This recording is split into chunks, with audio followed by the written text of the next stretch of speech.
Okay, I'm just gonna trust that this is focused. Hello and welcome to my, what is it? Oh my god. May-June wrap up. Got it. Firstly, I'm very stressed about this camera. I'm filming with my DSLR again because it just happened to be one of those days, and I stopped recording with this for a reason, and it's because I can never tell if I'm in focus. Also, it only films 20 minutes at a time, and that also stressed me out when I first started off my channel, and that's why I feel like my quality in videos kind of went down. It's because I started off with the DSLR and then I got like a little cheap selfie camera where the screen flips up so I can always tell if I was in focus or not. Yeah. So, and because I was always so stressed about the videos, whether or not they're in focus, that's why I didn't have much content beforehand, I feel, because it just always stressed me out setting up. So yes, hello, welcome back. Secondly, sorry about the kids in the background if they can be heard. They're pretty loud, so I feel like it's going to be heard, all that shouting. But it's okay. It'll be fine. So I've got plenty of blankets because it felt like a blanket day, and if I was gonna do this and be stressed, at least I've got blankets to comfort me. This yellow leaf is annoying me, but good thing I can't see it. Never mind, it's not in the background anymore. Okay, so the wrap up. I felt like I failed these 2 months. I thought I barely even read, and I kind of still do stand by that because I probably should have read more, especially because I had a TBR for May for the Hero's Journey readathon. I failed big time. So I basically only read two. I read 2 books from that TBR, if I can remember the TBR correctly, which I really can't. May was the most stressful month, as I kind of predicted in that TBR video, linked up above, down below. They're placed, the video's in places. Okay. So there were 9 books on that TBR, if I'm remembering correctly. I kind of just straight away failed. So I went into May with 2 books having been unread. I finished them in May, but I was supposed to be reading other things in May. Yes, and also uni got so stressful. I took a break from everything everywhere. So, but as much as I said I feel like I barely read anything, in the 2 months I read 9 books, which is only 1 less than what I read in the previous 2 months. Again, linked above, linked below if I manage it. Yeah, that's actually not bad. And I read 2 chunky books, but 3 poetry collections. Maybe. We'll see. So yeah, I don't remember the months of what was in what, but let's get into the books. As it would happen, the battery on my DSLR was going flat. I guess I'm just cursed to have lower quality videos, but it's fine, one day I'll figure it out. Today is not that day. I feel like everything works until the second that I go to try and sit down to film a video.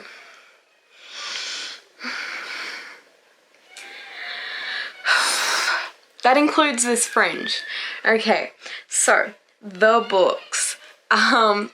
So the first, I believe, that was read in the month, let me double check that it was in May, June. Yes, I don't know why I keep forgetting. Yes, so on the 6th of May, which is actually not that bad, considering that's like the start of the month, I read Ice Planet Barbarians. And I actually really didn't mind it. It sounds so stupid to say that I like genuinely enjoyed it when it was just erotica in space. That's literally the plot line, that's literally all it was, but I still enjoyed it. Besides the sex scenes, it was pretty the plot line was actually not bad. It wasn't terrible.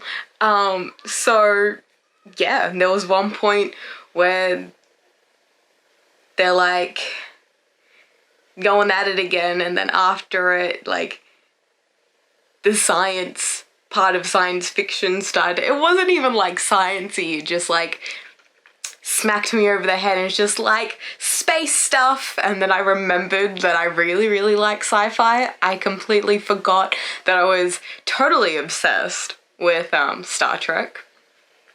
I really was. So much to the point where I tried to go back and watch the original series.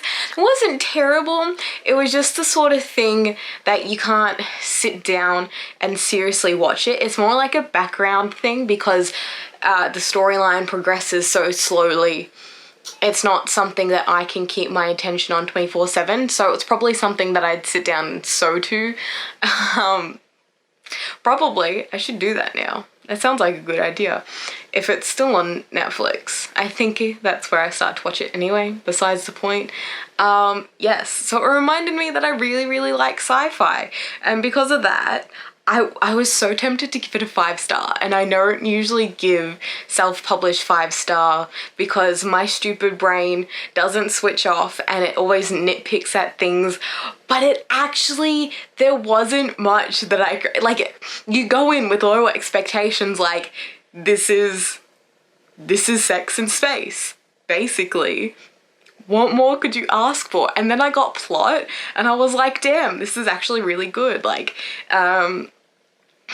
it was polished. I don't remember there being many grammar and, like, structurally, it's pretty short. It'd be like a novella, but with it being such a long series, I think it's fine. I think it being erotica in space with not much plot, I think it's fine that it was at a shorter length. Like, what more could you add, really? There's not gonna be much substance in that. Like, it's such a out there idea that, like, to make it more than what it is, you're gonna have to introduce a lot of shit, which is a lot of work. So for what it is, it does a really good job, but I didn't give it a 5-star. I did really enjoy it though, but I gave it a 4-star. I kind of didn't want to be that person that gave Ice Planet Barbarian 5 stars, so like, there's plenty wrong with it. But I went in with low expectations, plus knowing it's basically just, again, sex and space. Anything extra, of course, is going to wow me. And it reminded me of my love for science fiction, so it did a very good job at it being what it is.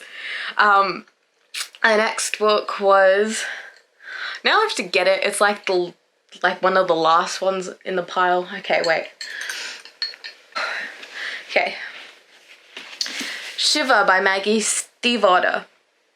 I didn't really rate it this time around because it was a reread, like a reread.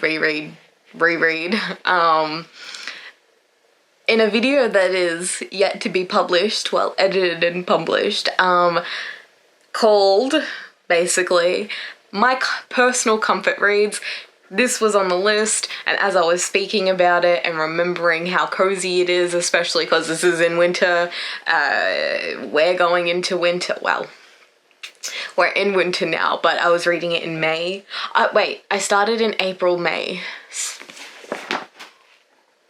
That's not when this is, because this is American. Anyway, so they're going into winter in this book, and as I read it, we were going into winter, so I was like, this would be good.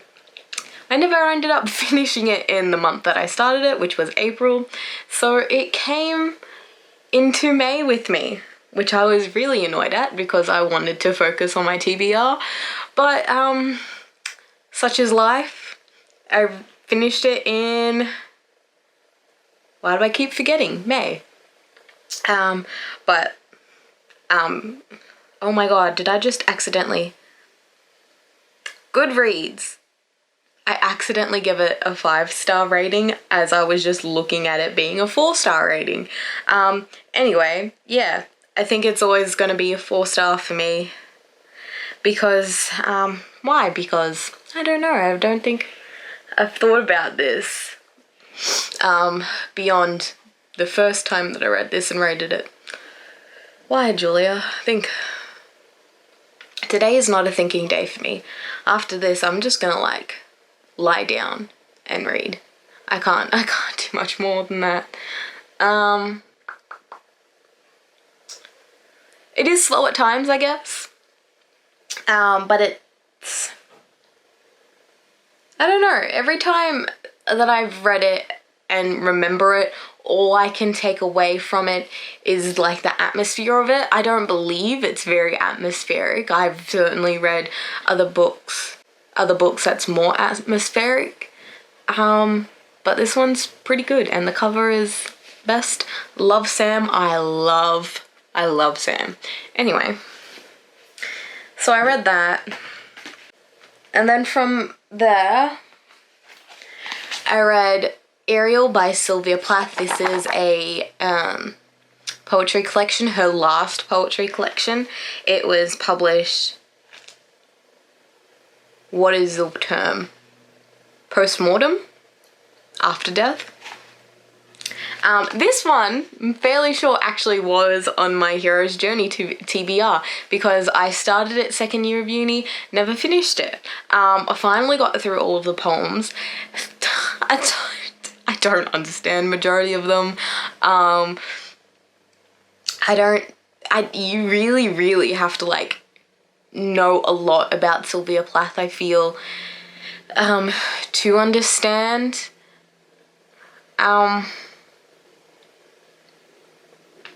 To understand the context of these poems. And then her style is a lot different from styles that I either gravitate to or even my personal own style. So it's just something that I'm always like, okay. But yeah, I did get through all of the poems. This is the abridged one, so when Ted Hughes published this, he took out a few poems, I believe the ones that, okay, contradicting information, probably me misremembering.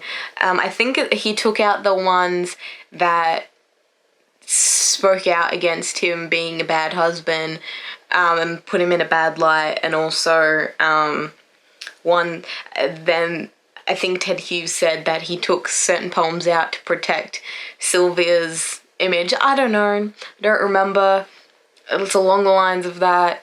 Yeah. So this one doesn't have all of the poems that's a part of this collection, but I still read this bind up, so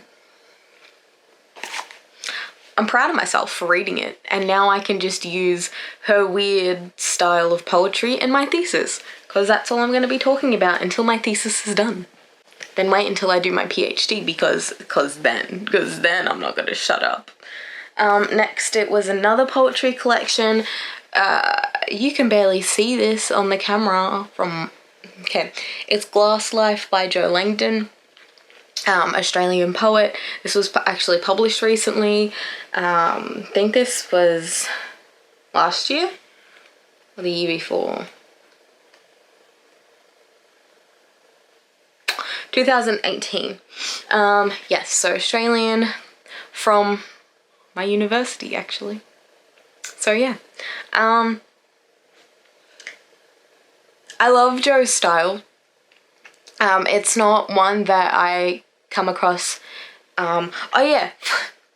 Sylvia Plath, I gave it 4 stars. For this one, I give it 5 stars. Yeah, I really like Jo's style. It's whimsical almost, while also, I wouldn't say nonsensical. I would say Sylvia Plath's poems are almost nonsensical, but the whimsy of that I feel like is in here, but is constructed in a way that you can actually gain meaning from it, and you don't have to know much about Jo Langdon, I feel, to understand the poems. Don't know, I don't think this can be bought in many other places except for straight from the publisher's website, because I believe I bought it from the publisher's website, and even on Goodreads it doesn't even have a photo. So yeah, so I read, I think it got to a point in May where I swapped out Emma by Jane Austen to that poetry collection, because I was just like, okay, let's get books read from this TBR, and then I swapped it out to make that achievable, but it still didn't happen. The next one I read, oh my gosh, was Northanger Abbey by Jane Austen. This was one that I was reading in April and took it into May with me. I took it into May. Anyway, I was mad because I was like, I've got 9 books on this TBR to get through, and I've just made it 11 with this and Shiva. Spoiler alert, still didn't get through much of that TBR, but I did read this. I had an audio book with this through Audible. When I first started it, I downloaded the Audible version of it, and I was reading it, and I was like, I was listening and reading along, and I was like, this doesn't match up at all. This does not match up. It bothered me. So I realized that it's unabridged, found an unabridged one, and I think it was read by Juliet Stevenson. I'm not gonna look for it, but the person that did read it, so good. It was so good. Like, I don't think I would have kept up with it had I not read the audiobook. I probably would have taken a lot longer to read it if I hadn't had the audiobook. But yeah, I was laughing from the first page, and then it ended so well. I was so pleased. I got so angry as well, and I don't even care that there was barely any plot. I don't care, because I got invested in the characters' actions, and I hated characters as... Oh no, I bent the book down here. Continuing. Yeah, I even really hated characters, so that to me was a good sign of me enjoying the book regardless of plot, and I usually like plot. So, yeah. Surprisingly got really invested. So glad that I finished my first Jane Austen. We share a birthday. Yeah, and I'm glad I got the audiobook for it. Did I just repeat myself? I don't know. I rated it 4 stars. Yes. Just 4 stars? I'm never prepared for these things. Just 4 stars. Yeah. Next, what month was this? Was this May? Was this May? It was the 1st of June that I read this.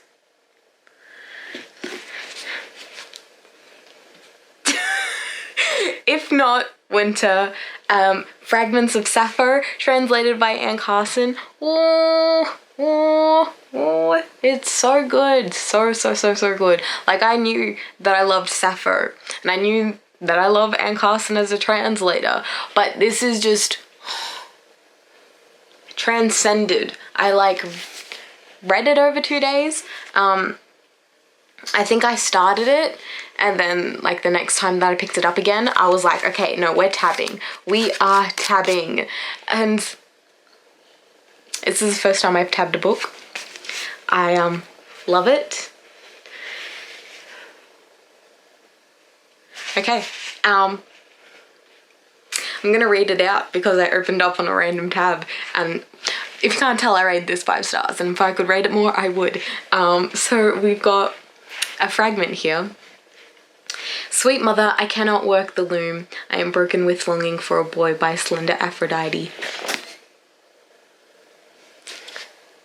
So good. I need more Saffir in my life, but for reasons, yeah, I need more Anne Carson in my life as well. The next one is the Penelope Ad by Margaret Atwood. So I really did enjoy this one, but it took me forever to read it. There are 2 reasons for that. One, the Margaret Atwood style, I don't know if this is my first Margaret Atwood book, so I don't know if this is her style overall or in this book specifically, but it was more telling than showing, and especially because it had like a fantasy vibe to it because it's ancient Greek retelling. I just didn't vibe with it, but I really liked what it was shown, like what it was about. So it was Penelope's life, which Penelope is the wife of Odysseus, who's a great Greek hero, known from the Odyssey. He goes missing for 10 years, basically, in the 10 years after he goes missing for 20 years from Penelope's life. 10 years spent at Trojan War, 10 years him wandering the earth. So it's all from Penelope's perspective. So yeah, the telling is one reason why I just couldn't keep up with it. It got tiring after some time of reading it, because I was like, okay, so you're just speaking at the reader. The other reason is because it felt like homework. I read this for my thesis, like partly because I really love Greek stuff and retellings, hence why I'm doing my thesis on it, but also it just felt like homework.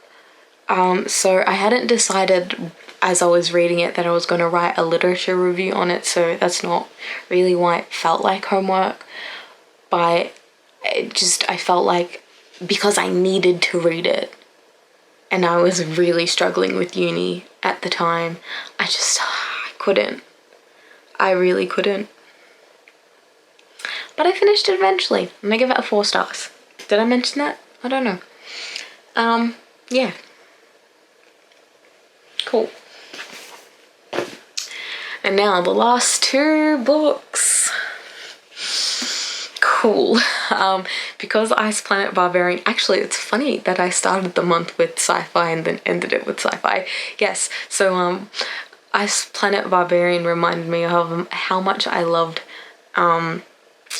sci-fi, and after I'd finished reading it, I mentioned it to a friend that I got really excited for this book, and she said that she had it too, and we decided that after uni was finished, we'd buddy read it together. And we did that for the first book, and then we were going to do it for the second book, but then I just ended up reading it ahead. So yeah, one after the other, I read these books. Aurora Rising, Aurora Burning, Jesus Christ, both 5 stars. Yeah, the spines aren't so pretty looking. They look sci-fi, and I've got it next to my other J. Kristoff books, which is fantasy. So they look out of place on my fantasy shelf, but the covers are gorgeous. Like, look at Aurora. She is pretty. Yeah, I don't have much to say on it. Okay, no, I do. I thought of some things. So we've got multiple perspectives in this. This is kind of like found family. My cat is at the window. Mimi? Mimi? Meow meow? Okay. Yes, it's kind of like found family because they're a squad from, what's it called? Yes, they're a squad from Aurora Academy, which is like a military thing, but it's also peacekeeping military. I don't know how it works. Peacekeeping military doesn't sound like it ever exists, but anyway. Yeah, so we get the perspective of each of them. And then Aurora, okay, yeah, so Aurora is found by the squad leader before the squad is formed. It's kind of weird. And she's been stuck in cryo for over 200 years, I believe. Yes.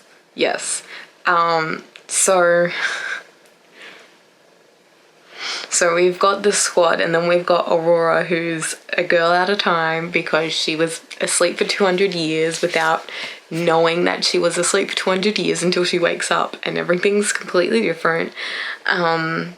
Aliens exist now, and she's just like, what the hell? Yeah, and each of the characters all have something different and all have something great that you eventually come to love and gravitate towards. Like, you might be annoyed at a couple of them at first. Jesus, these books together are actually really heavy.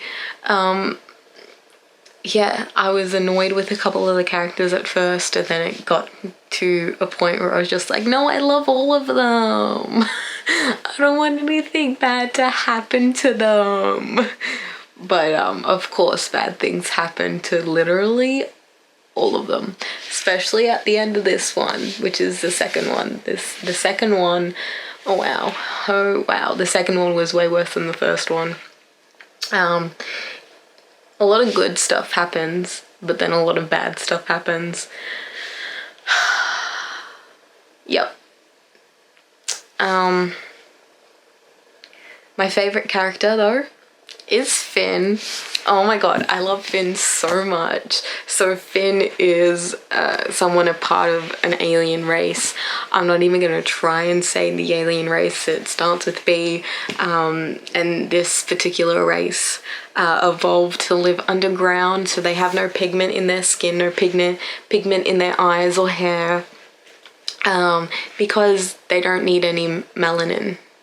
Yes, any melanin to protect themselves from the sun, as is the case with humans and other races. It would seem not a lot of them are explained, but this one certainly is, because they have pale features, so it has to be explained. And because they have no color in their eyes, they're really light sensitive, so they wear contact lenses that are black. So he has black eyes with white hair and white skin. He is the sassiest character out of all of, okay, he's not the sassiest, there's another really sassy character, but he's such a smart ass that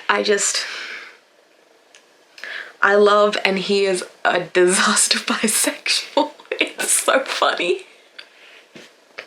When I first started reading, I was just like, I think he's bisexual, and then during his POVs he'd make more comments, or even like during other characters' POVs he'd make a comment, like a smart ass comment, like, alright, we get it, Tyler, you have a good ass, da da da, something along the line of that. It was so perfect. I loved I love it so much.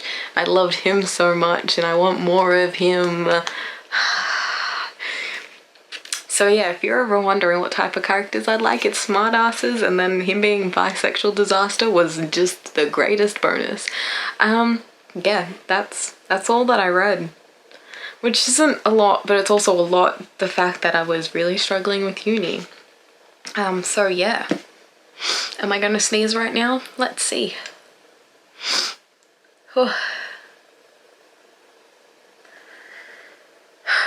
Yep, so that's probably the fastest set a wrap up is ever gonna be for me.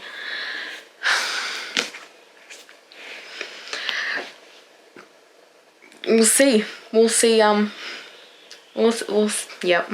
Cool.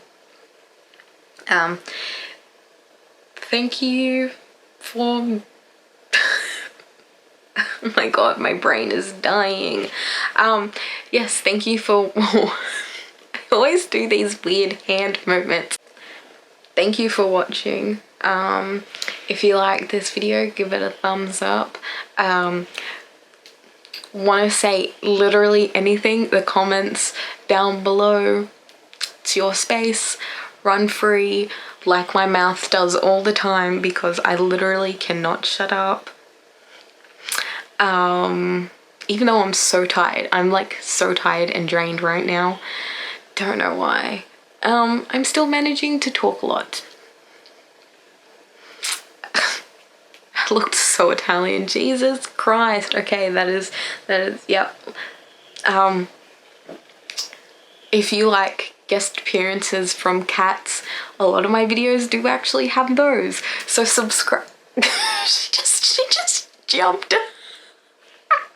Subscribe to my channel if you want to see more of that sort of stuff. Yeah, that's it. Last thing to say is I hope you have a lovely day or night, or have a lovely both. That's gonna be even better. I hope you enjoy all of the days and all of the nights. See ya.